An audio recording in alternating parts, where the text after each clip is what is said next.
She's a fashion blogger, model, and entrepreneur. She's amazing. The latest tips on fashion, beauty, wellness, travel, and her lifestyle. And now, here's the founder and creator of Not Basic Blonde, Olasha.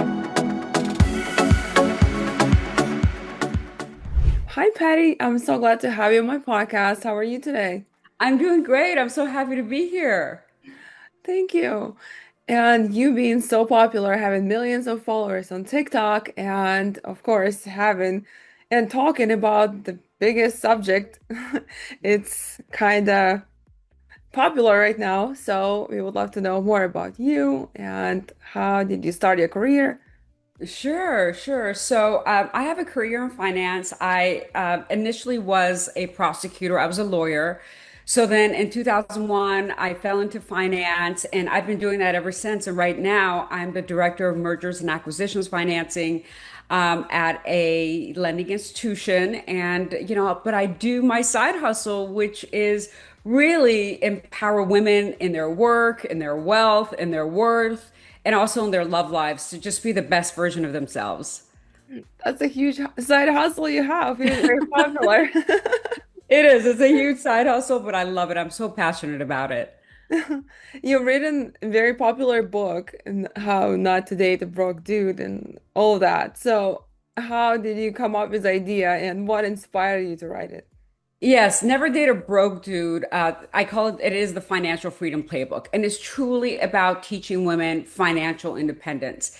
And how I came about it is I dated a broke dude, like two of them that I talk about in the book.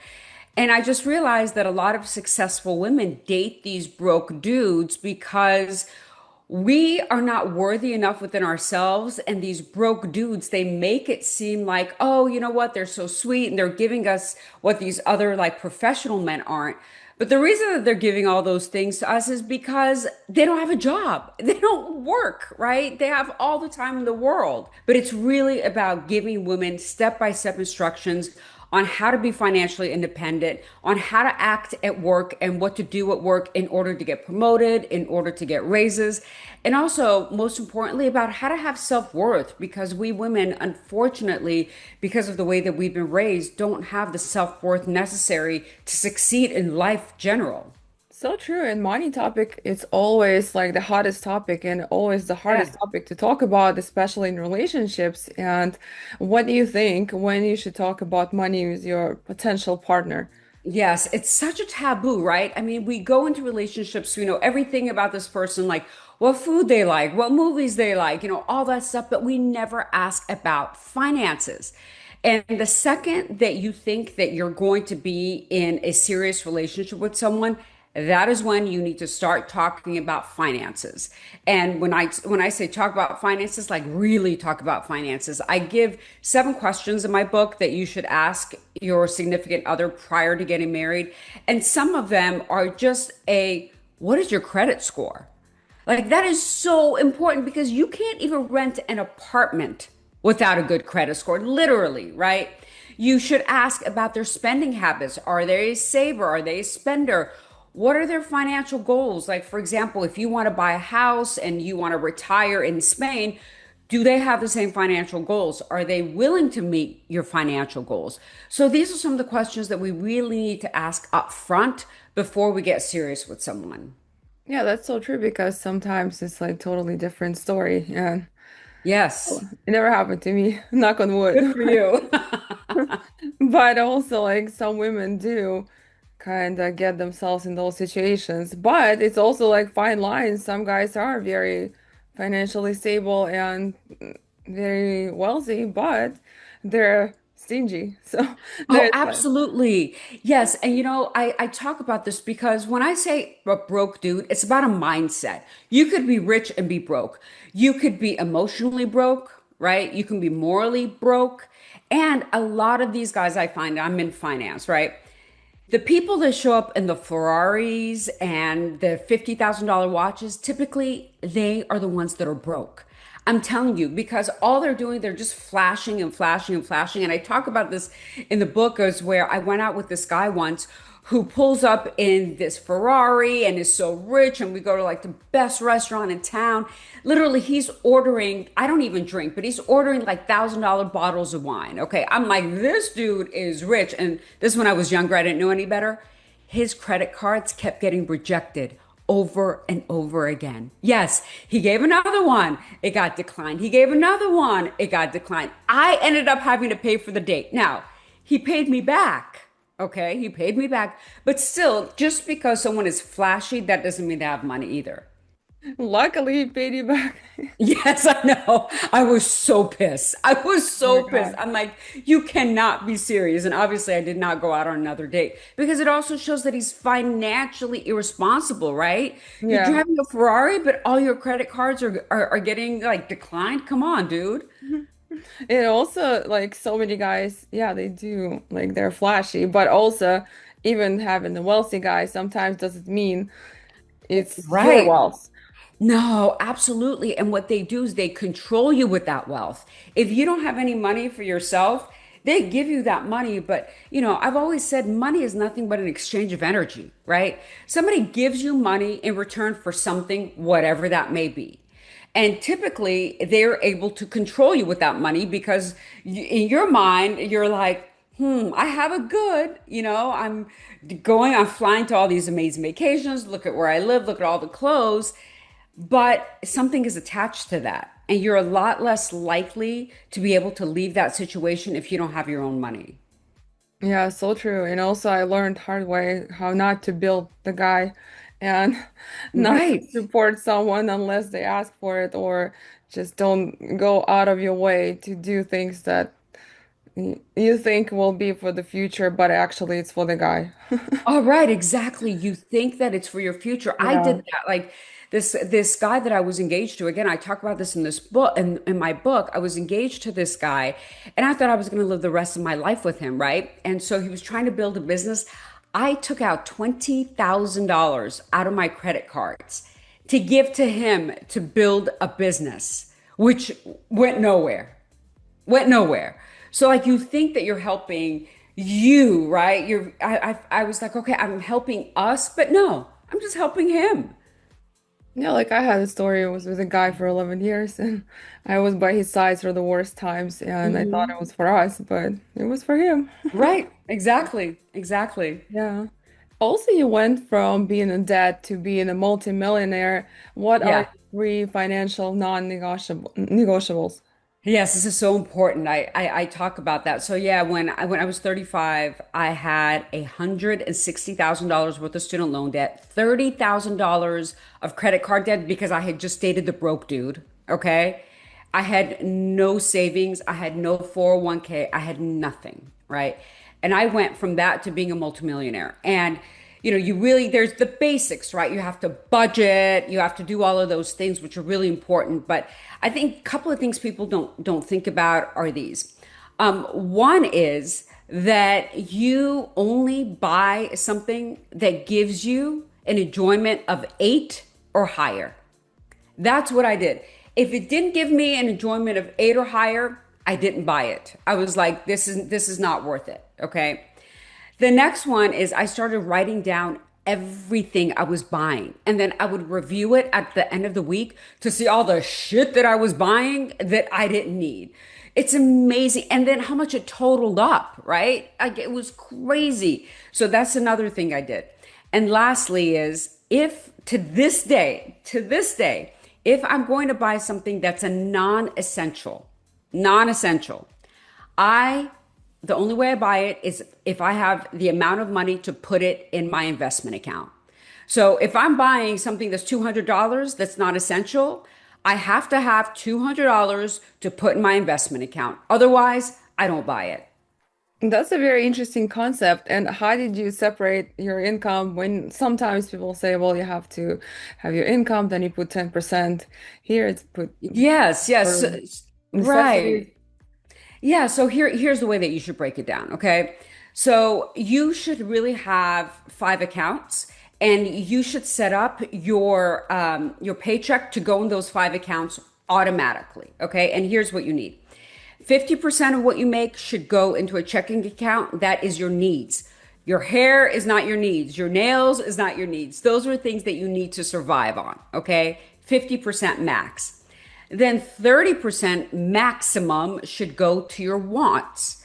That's your fun money. And again, these can be adjusted depending on how much debt you have, what you need to pay off, but these are general, right? 30% goes to your wants.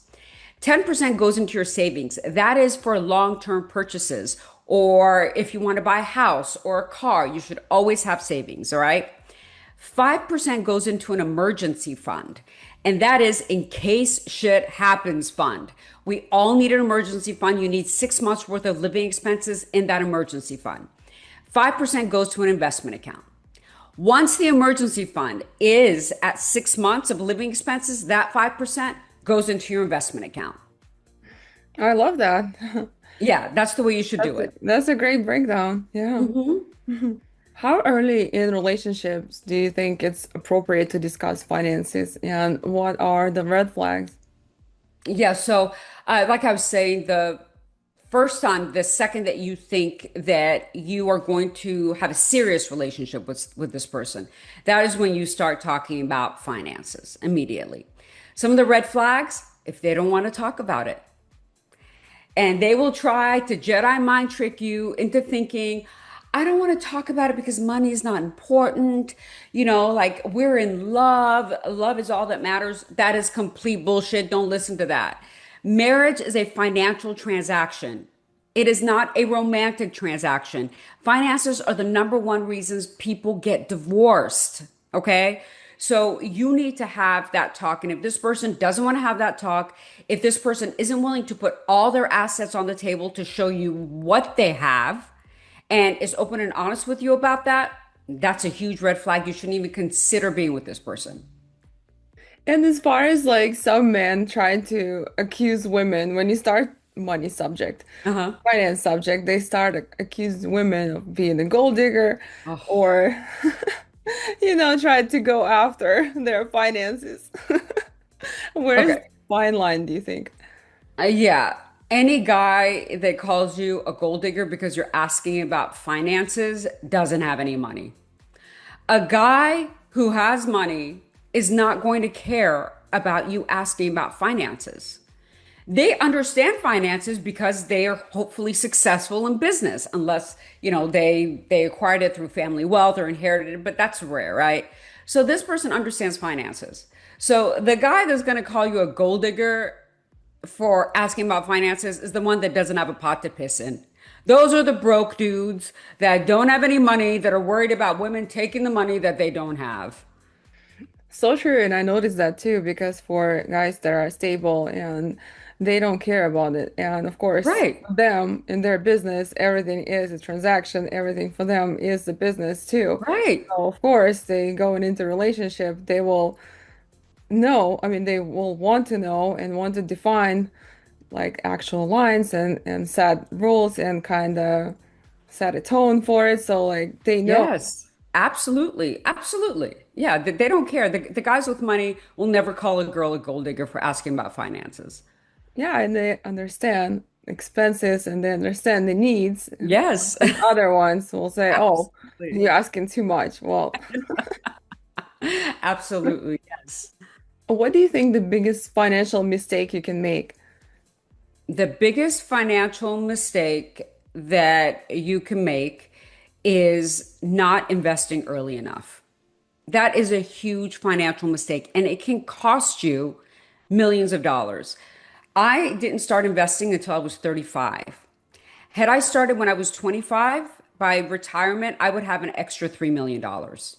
Just wrap your head around that. 10 years, 10 years of just delay can cost you millions of dollars. And I'm going to give you an example, okay? So if you were to invest $200 a month and you're in your 20s, by the time you retire, you'll have $1 million. If you start in your 30s, you'll have $300,000. Same amount, $200 a month. So you're missing out on $700,000 because you start investing 10 years later. What do you think are the best ways to invest? ETFs and index funds. Okay. And I have a lot of videos about this on TikTok. Again, I talk about it in my book, Step by Step Instructions. And I also have courses, by the way, on my website. So for whoever's interested, I have all the financial courses on my website. They're very quick, 10, 15 minutes. So you can just get in and get out. But you should invest in ETFs and index funds. You should never buy the hot stocks like Google, Apple. Why? Because they can go to zero at any given time. Even Tesla was 1 month away from bankruptcy. 1 month. Apple, just imagine if iPhones start to explode in people's faces. What's going to happen to that stock? So ETFs and index funds are a pool of stocks, so they're never going to go to zero. So you're diversified, which is the most important thing really in investing. And if you're diversified, then you're safe. So buy ETFs and index funds every single month and set it up for your investment account to do that so you don't even have to worry about it. That's a great advice. Yeah. Why men are afraid and don't want to commit? Well, that's a great question. I mean, I'm not a psychotherapist, but I think that the reason that men don't want to commit, I don't think it has to do with fear. I think it's because they've been told that committing is bad. We women have been brainwashed since we were children to believe that without a man, we're absolutely nothing. That our entire validation is based on a man choosing us getting married, having kids. If we don't have that for some reason, they call us childless cat ladies, right? But men aren't taught that. Men are taught being single and not having kids. That's the way to be. Like the 60-year-old guy at the bar who's never been married, who doesn't have kids, they praise him. They're like, how did you end up this way? Look at this Playboy. He's the Mac from way back. He's the OG player. And that's the way men have been brainwashed to think. Versus women, we've been brainwashed to think that we need a man. And this is why when we get proposed to, we basically pass out. Oh my God, this is the best thing that could ever happen to me. And you don't see men doing that. Again, because they've been taught that, oh God, I have to get married. Okay, let me get married now. And that's why there's a difference. Yeah, and I also found it out hard way. I thought being with somebody older it means he's like miser or is ready to commit, but no. Some people have No. so many traumas by that age, so it's easier. Like I even noticed that it's easier to be with a younger guy, like your age or even younger, because they don't have 100%. traumas. They Yes, ready to commit and they're actually have their things together and they're more absolutely. mature. Absolutely. And you know what? Let me tell you, I made it a rule that I will never date someone who's past the age of 50 who's never been married. Honestly, because I'm like, there's a reason that you're not married. And in fact, let me tell you, divorced men are probably the best men to marry. Why? Because they've been through it. They know the mistakes that they've made. They've tried to work on themselves. And, not all of them, obviously, but, they've been more mature. They understand what ruins a relationship, what doesn't. Versus, again, the person that's never been married, doesn't have kids. Why? Right? What is wrong with you, dude? Yeah, well, those divorced guys they're trained already. Right, Yelled right. at, they've been trained. Yes, exactly. Someone's trained them. Exactly. Yeah, Yes, versus other ones, they're like forever young, forever boyfriends, like forever bachelors. yes, 100%. What do you think, what kind of role plays family and background in shaping your money mindset? Yes, family and background is really important. I'm an immigrant, so I wasn't taught financial literacy. My parents didn't know because I'm from Iran and we didn't have all these things here that we do in the US, right? So I wasn't taught financial literacy, and that is the problem with a lot of immigrants is that nobody teaches them financial literacy. But honestly, 99% of people do not teach their children financial literacy. 99%. And this is why I think it's so important to start teaching financial literacy early. I'm going to try to do a course for younger people. I'm putting it together now So their parents aren't going to teach them. I want to teach them so they don't end up like me, $200,000 in debt, no savings, nothing, and then have to rebuild at 35. What helped you the most to rebuild it? How did you even start it? What helped me the most is I realized that hope is not a strategy. And that's actually a chapter in my book because every year I was hoping to be on a budget. I was hoping I wasn't going to spend a lot of money. I was hoping there was going to be and nothing ever changed. So instead of hoping, I implemented a strategy, right? Warren Buffett says that a fool with a plan beats a genius without a plan.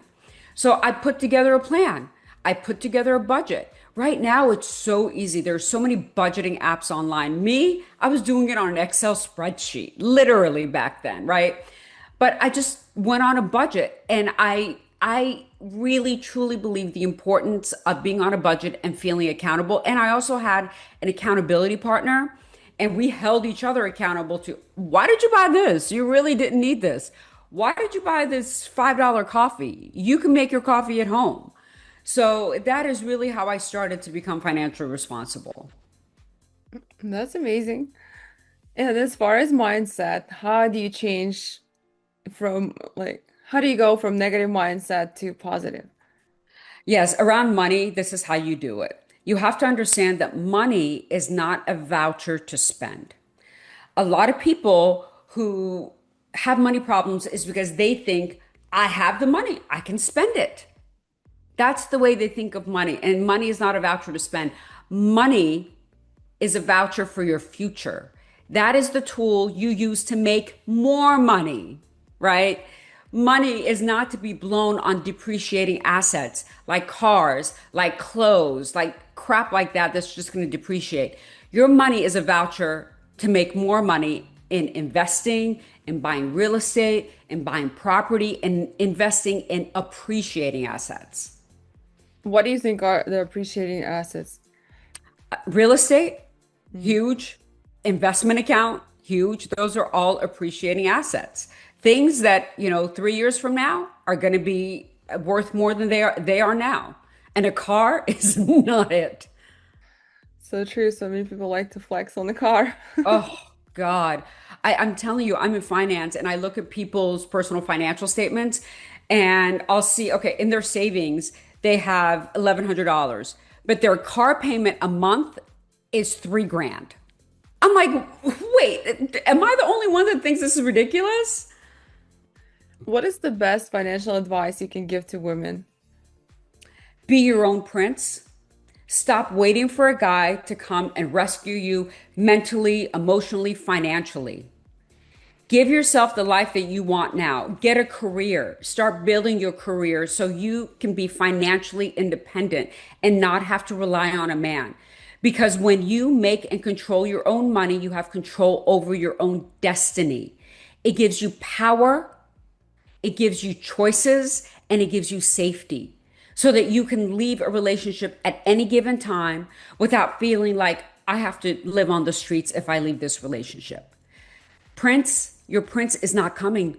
He's just not. He doesn't exist. That is a fabrication. That is a fairy tale that we've been sold in order to keep us financially dependent on men and under a man's thumb.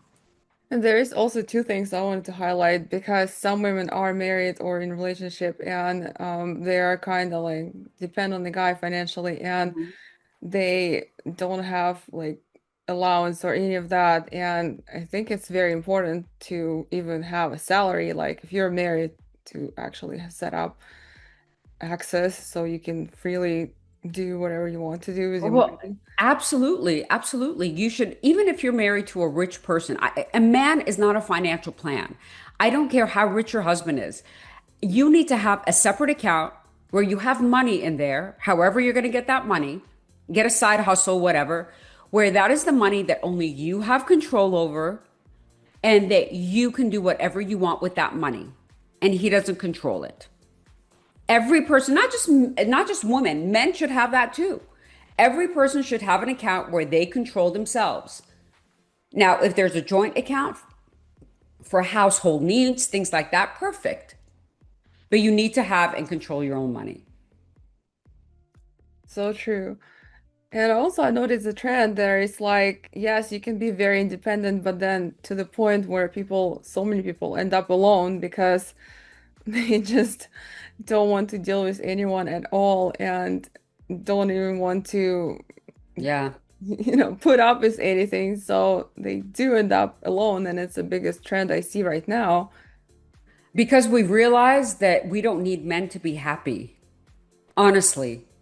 That, yes, unless a guy brings some good things to the table, like being an equal partner, right? Helping us equally in the house, understanding that household and children are both of our responsibilities, is going to be a partner that's emotionally available. It's like, what's the point? I'd rather be alone. And I always say it takes a hell of a man to beat having no man at all, because there's a certain amount of peace that comes with just being alone. So true, but then so many people get comfortable being alone, then they don't want to be bothered. That's true, but it's like to each her own. Like if you feel comfortable being alone, that's fine. That's okay. I'm not preaching that, but I'm just saying if you're comfortable being alone and you can't find a person that's going to bring you peace, then you might as well be alone. And I truly believe that even those people that are comfortable being alone, if they find someone that is going to bring them peace and is going to be an equal partner, then I think they would be open to it. It's just everybody they've met, they're like, oh my God, this is making my life worse. What do you think about 50-50? I'm glad I never had that. I never, that's Well, not okay. even like I'm So traditional, but like for some people. here's the thing, unpopular opinion here, okay? I know that a lot of people don't believe in 50-50. I know a lot of people, and we laugh at that. But there's something to be said for a woman who can hold her own financially. There's something to be said. I don't necessarily think things should be 50-50, but I do think that a woman should contribute, or anybody should contribute to the level of the money that they make. So if he is a millionaire and you're making $70,000 a year, right? Maybe you buy ice cream once in a while. Okay. Maybe, if you guys are going to have coffee, maybe you buy coffee.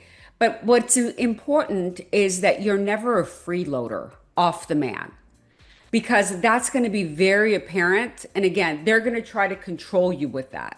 Money is not free. Money is just not free, and you have to contribute something.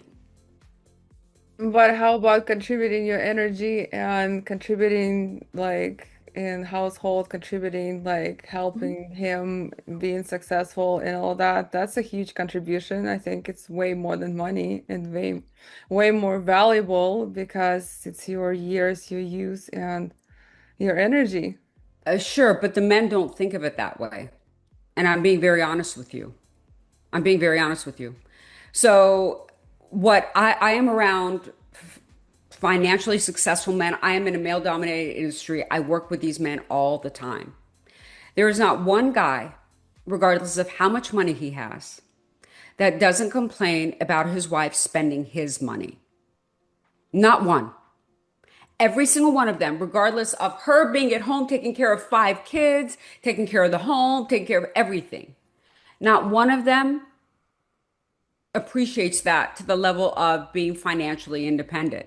All of them, she sure spends my money. She spends my money. She spends my money. And they all complain about that. So, like I said, I mean, what you're saying is not that different. I said money is an exchange of energy. Someone gives you money and you give them something back, whatever that energy may be. But the problem is that energy is not going to pay your rent if that money goes away. That energy that you're giving him is not going to put food on your table if that goes away. So you can't control him with that energy, but he can control you with money. And that's the issue I have with women not having their own finances. Yeah, that's a great point. What do you think the main takeaway readers should take from your book? The main takeaway is my favorite chapter, and what we just touched on really is to be your own prince. We talked about that already, and that is the most important takeaway, is that you need to be your own prince. give yourself the life that you want, give yourself the standards that you want, and the right person will come along.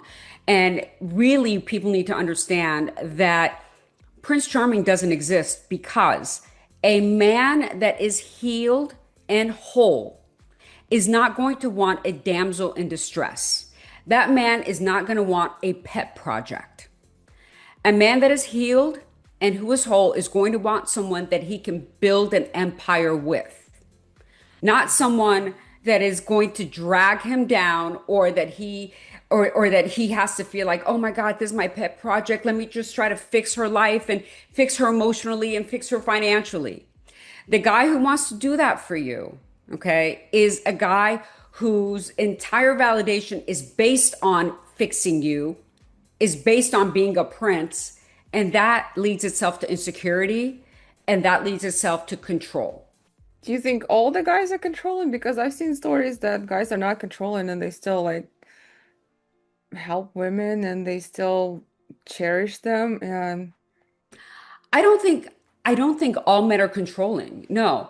But what I think is I think a man I think it's also different if a man has a lot of money because if a man has a lot of money, then he doesn't care how much money his wife spends. Okay? So there's a lot of guys that I see on social media that are millionaires. They're like, if my wife can spend all the money she wants, whatever. Those people are rare. What about the woman whose husband doesn't have a lot of money? So if he doesn't have a lot of money, he's going to care about the money that you spend and how you spend it. It's easy not to control someone when you have an unlimited amount of money. But even in those instances, when stuff goes wrong, it's not when things are good. When things are good, everybody is happy. Everyone's happy when things are good. But if something goes wrong, then a woman does not have an exit plan. And that's my point. It's not that they're all controlling, it's that you need to have an exit plan for yourself. Every woman should have FU money. yeah, that's true. And where can our listeners find you, your social handles, all the information? Yes, you can find me on TikTok, on Instagram, even on Facebook at Duchess of Decorum. My website, pattiesai.com. I have a lot of free resources on the website for women that can go on. And again, I have courses and my book you can get on my website or Amazon or Barnes and Noble, anywhere you get your books. And, it was the number one relationship book within 12 hours on Amazon when it came out. So it's something that, the viewers and the listeners should really, really look into getting, especially if you're interested about being financially independent. Amazing. Thank you so much, Patty. Thank you for being my guest. Thank you for having me. Yeah, thank you.